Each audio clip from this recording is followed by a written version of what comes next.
chercher comment revenir un peu dans le moule, donc voilà, ils sont mutuellement bourrés le mou, parce que quand on voit un type qui est capable de se barrer en courant, quand deux gamins qui n'ont jamais vu leur vie approche, en s'imaginant qu'il va être reconnu, ça veut dire que là-haut, il y a aussi un truc qui tourne par rond.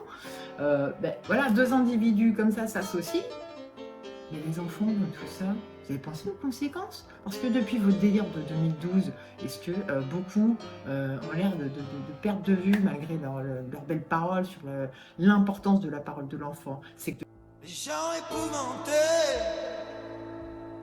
depuis le début de cette affaire, les fuient enfants le vous disent qu'ils n'ont mal rien subi. qui est en D'accord. eux. Aujourd'hui, les enfants vous disent foutez-nous la paix avec tout ça, on n'a rien subi, lâchez-nous, hein, et arrêtez d'encenser, voilà leur message, je vais le dire clairement, arrêtez d'encenser un type qui les a fait vivre dans la terreur pendant toutes ces années. Jusque-là, à ce qu'il soit gaulé au Venezuela, d'où il narguait quand même les autorités françaises malgré un mandat d'arrêt, c'est des enfants qui ont toujours eu la crainte d'être enlevés.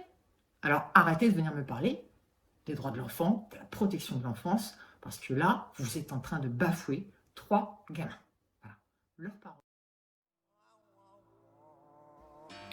Bonjour chers amis, j'ai reçu une nouvelle lettre de Stan, une lettre qu'il a écrite le 24 juillet, après que le verdict du procès en appel est tombé. Donc c'est une lettre à tous mes amis à propos de ma condamnation. Lettre aux amis, les autres à dégager. Tout ça, vous avez pensé aux conséquences? Parce que depuis votre délire de 2012, est-ce que beaucoup ont l'air de perdre de vue, malgré leurs belles paroles, sur l'importance de la parole de l'enfant? C'est que depuis le début de cette affaire, les enfants vous disent qu'ils n'ont rien subi.